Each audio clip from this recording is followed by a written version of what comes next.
ladies and gentlemen. Brand new season, brand new dawn for Formula One. Lights out and away we go. Welcome to Formula Fabulous, the podcast where we drive into the exhilarating world of Formula One racing in a fabulous way. I'm your host, Callista, and I'm here to guide you through the twists and turns of the fastest sport on earth. Girls Club is bringing you a podcast for all things paddock fits to the podium and everything else in between. Let's drive into the world of Formula One and motorsport with some special guests along the way. So buckle up and get ready as we explore the world of Formula One in the most fabulous way. This is Formula Fabulous.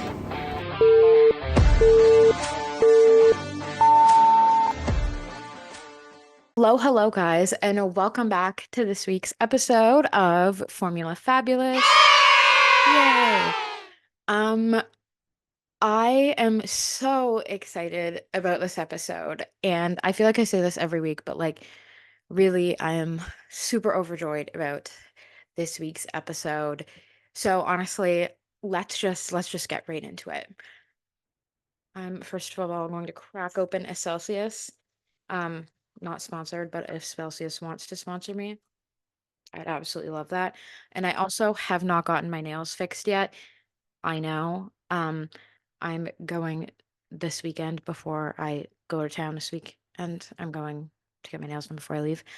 So I'm sorry that you have to stare at several of my lost nails, okay? I really am. Yum. Anyway,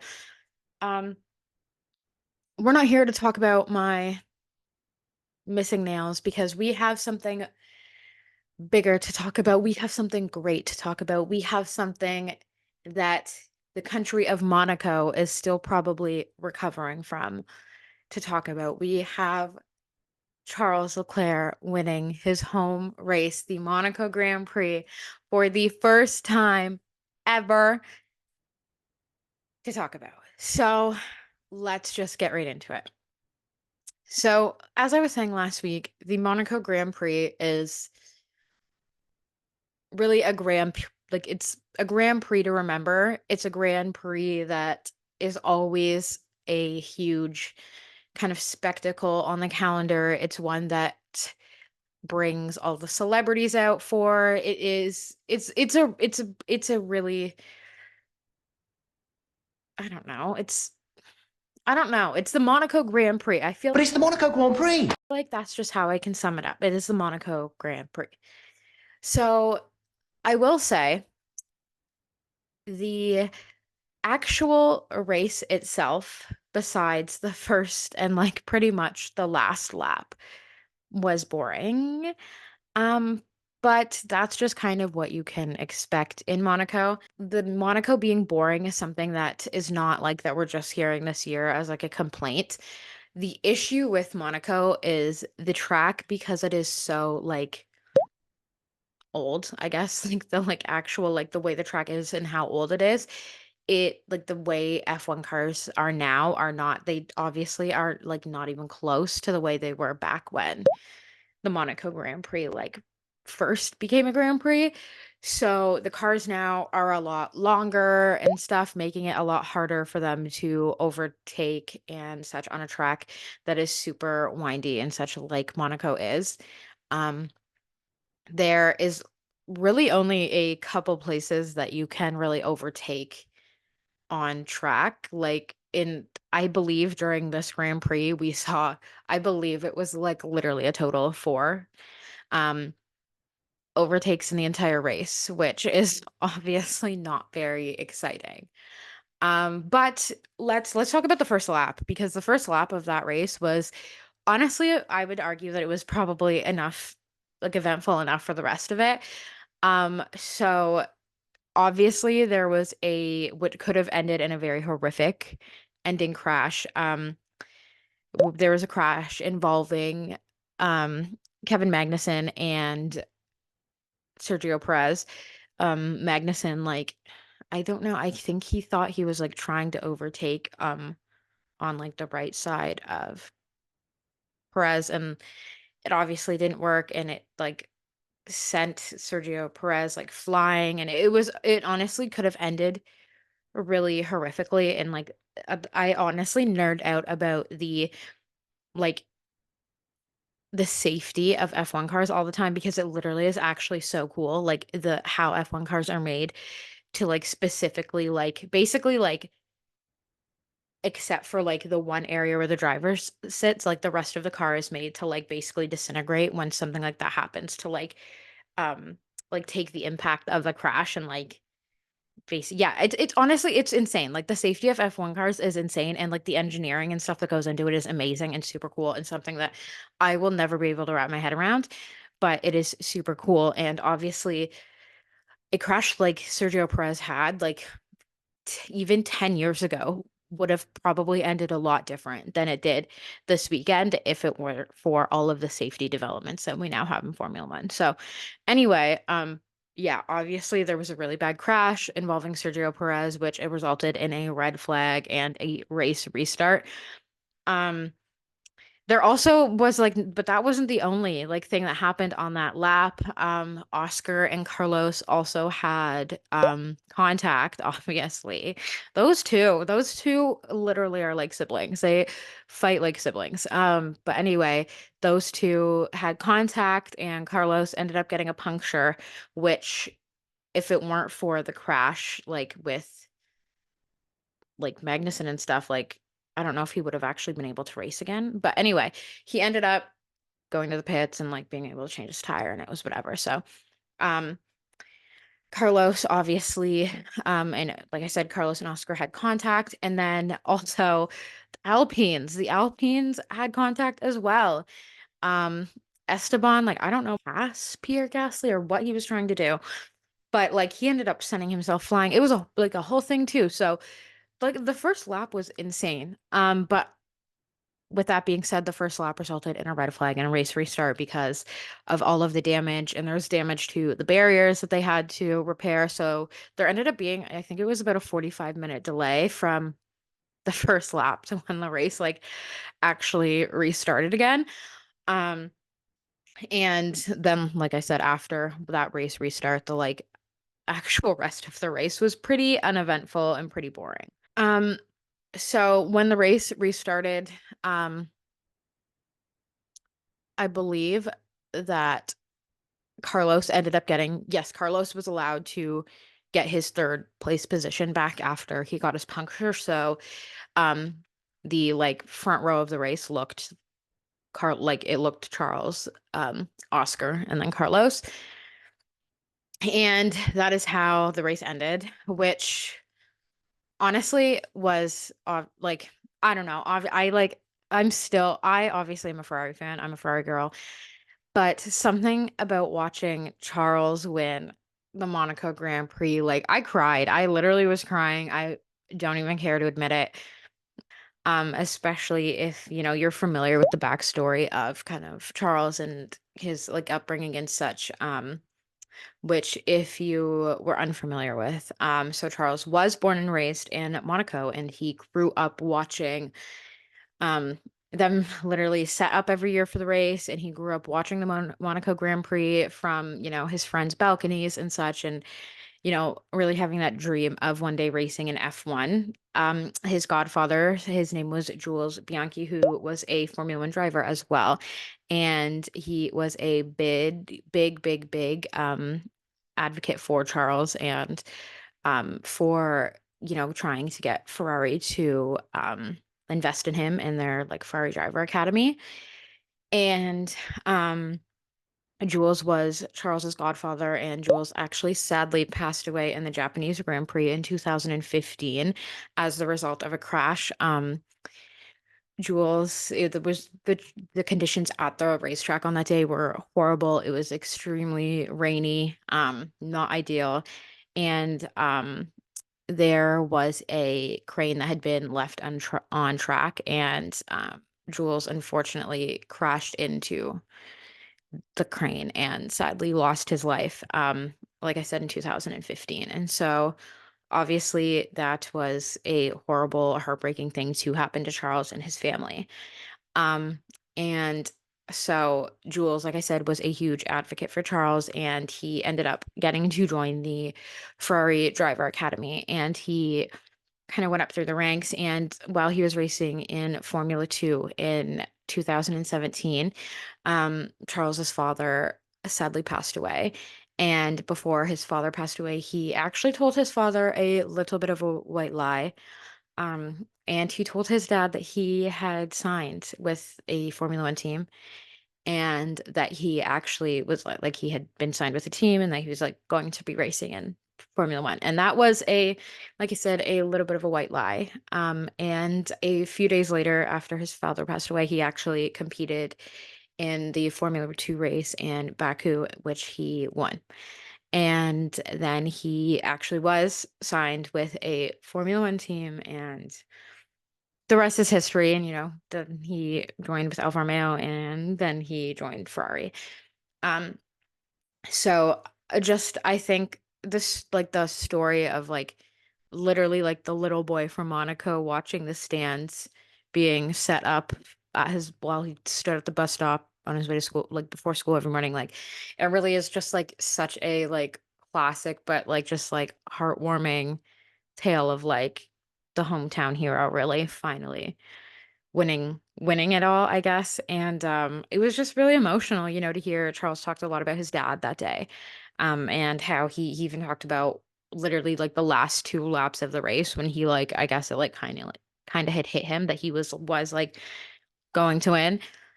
He said that like he literally started crying, and he was like, I like couldn't see, like he was like, not now, Charles, like I have to finish this race. So I think seeing that and literally seeing his entire family, his mom, his, brothers, his girlfriend, and everybody just being so emotional and so proud of him.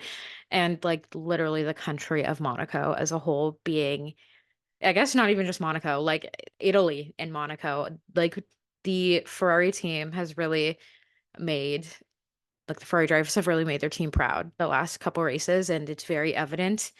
I don't know, there's something about when a Ferrari driver wins a race on the podium and you get to hear the like Ferrari, like the Italian national anthem, and like literally the entire Ferrari like F1 team, and like everybody on that team, like from the social media people to the mechanics to the engineers to the drivers, everybody is literally singing the Italian national anthem. It's just like I don't know. It really is like there really are two religions in Italy, like Catholicism and Ferrari. So it's just I don't know. And then hearing the Monaco, like the Monegasque national anthem being played in Monaco for the first time, and I believe it was like 90 something years, which is like actually insane. It was just like it really was a long time coming, and seeing him win that race, like seeing him on the podium and just everything, it really was like the most heartwarming and like emotional thing to witness. So yeah, I am excited, and I feel like he really does feel like honestly the season is not even half over, and I am claiming right now that like that was my favorite race this season. That I don't care what happens after this, Monaco is my favorite race of the season. I said that even a Lewis win would not top that. Like even like a Lewis and Silverstone win would not top Charles's Monaco win for me, I think. So yes, I'm still very excited about it. And like even he was like joking over the radio with his engineers. Like it's just I feel like Ferrari is really finally getting to a point where they're starting to become that like solid unit team. Like I really do feel like Fred kind of got in there and has tried to really kind of like turn things around for the better for sure. Speaking of teams, there does appear to be a little bit of trouble in paradise. And this is like a little bit heartbreaking for me to even talk about, but I don't know if it's like I don't know. It just sounds like there's a little bit of it, like Lewis and Mercedes are starting to butt heads maybe a little bit. I feel like it's starting to kind of happen or notice. Like I don't know. It just seems like there's a little bit of like miscommunications that are starting to happen. And I mean, obviously I feel like eventually it was gonna happen, but I was expecting it to not really kind of happen until after summer break, but I guess I'm wrong. So, and now it's kind of starting. So, I really hope that it like I really hope that when Lewis does leave the team at the end of the season, it like everything is fine and it's on a good note. And I really do feel like it will be.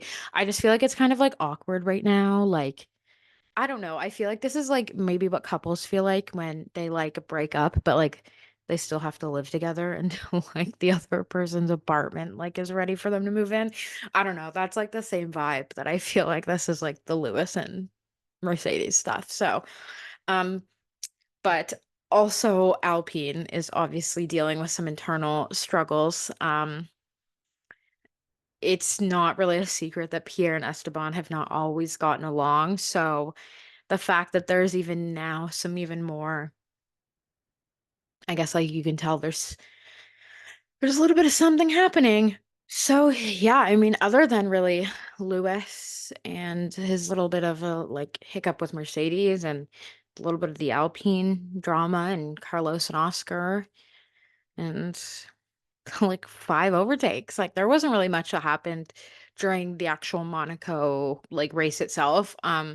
Obviously Monaco is a spectacle whenever it happens just because all of the celebrities and such that are making their way down to the race. So this year was, I guess you could say, it was no different. Um, but now we have our sights set on Montreal, which is only a few hours for me. So kind of sad I'm not going to be there, but I don't know. This sounds probably really bad, but I just like, I don't know. The Montreal Grand Prix is not my personal favorite race on the calendar. I wouldn't even say it's in my top five. So, I mean, I personally would much rather save up and go to a different race because I don't know if you guys know, but it is like insanely expensive to go to the race here. Like kind of embarrassingly like expensive. So yeah, it's like really ridiculous the price of the tickets to go to, or I guess like the tickets themselves when they go on sale for the Montreal Grand Prix are like reasonably priced, but people buy them up and they resell them. And then those are the insane, insane ticket prices. So anyway, um, but yeah, so next we have Montreal. I feel like the last couple years in Montreal it's rained every time there's been a Grand Prix. Um, so will it rain again? I don't know. I did see though, there is a little bit of a theory that Max has not won any of the races this year that have started with M. So we've had Melbourne, we've had Monaco, we've had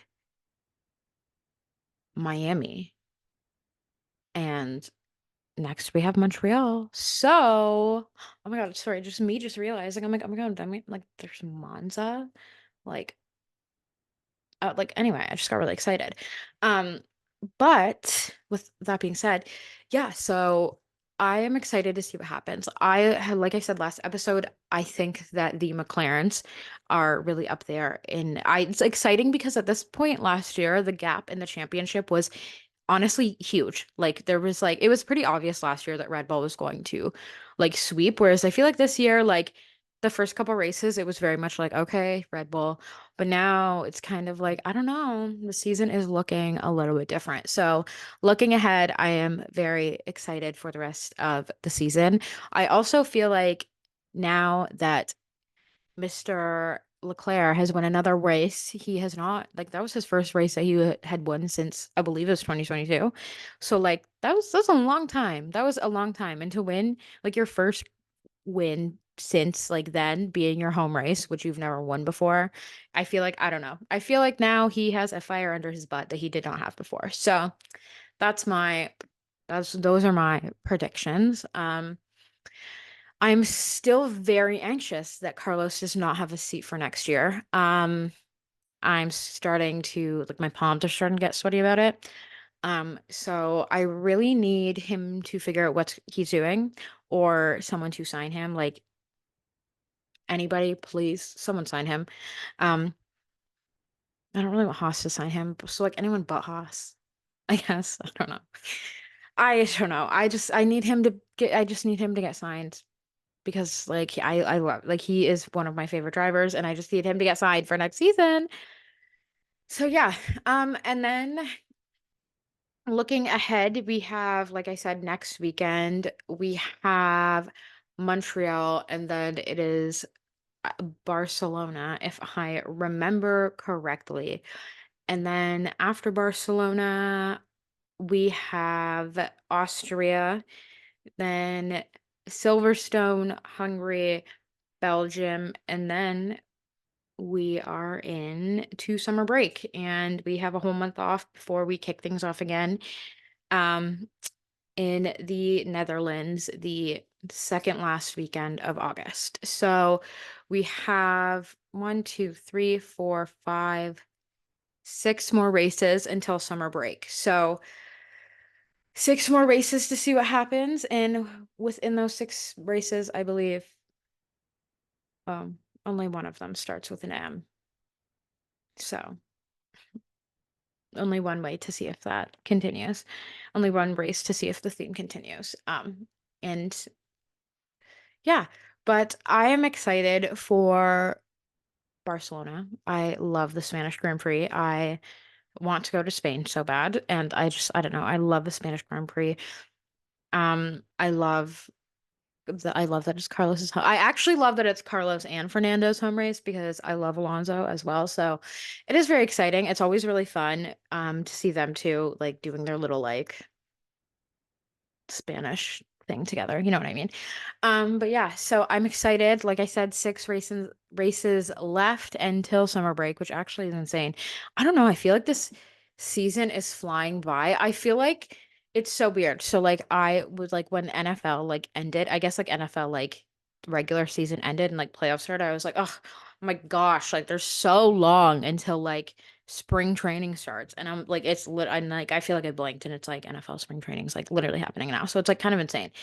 But yeah, I am very excited. My favorite time of year actually is the sweet spot in like it's like mid to late August to like November when F1 ends, when like NFL and F1 are on at the same time. And my favorite Sundays are when I get to watch a race in the morning and an NFL game in the afternoon. Like, please, is there any better, like, please, like, really, is there any better Callista day than an F1 race in the morning and a Jets game in the afternoon? I don't think so. The only way that day could be absolutely perfect is if Ferrari wins that race and the Jets win that game. So anyway, I'm manifesting. I've been saying this to everybody, like literally every single person who I've been talking to. I'm like, no, like this season. And when I say this season, I don't mean like the season right now that's happening for Ferrari, but like 2025, like I said, 2025, like is the year for my sports teams. Like the Jets are going to the playoffs this year. Like Lewis and Ferrari are going to absolutely slay. Like the Leafs are gonna actually make it past round one of the playoffs. Like I am projecting all of this. I can't say too much about the Rangers because the Rangers are absolutely slaying right now. So anyway, but the rest of my teams need to step up. So I'm putting that out into the world and manifesting that. But yeah, like I said, I am excited for the next few races. As I said, Monaco brings out the fabulous and the famous, and the fabulous and the famous were out in full force in Monaco. We had Joe Jonas, we had Ashley Graham, we had Peggy. I love her. She's a DJ. She sings like na na na. It goes like na na na. Then you know the song, right? I hope you do. Anyway, love her.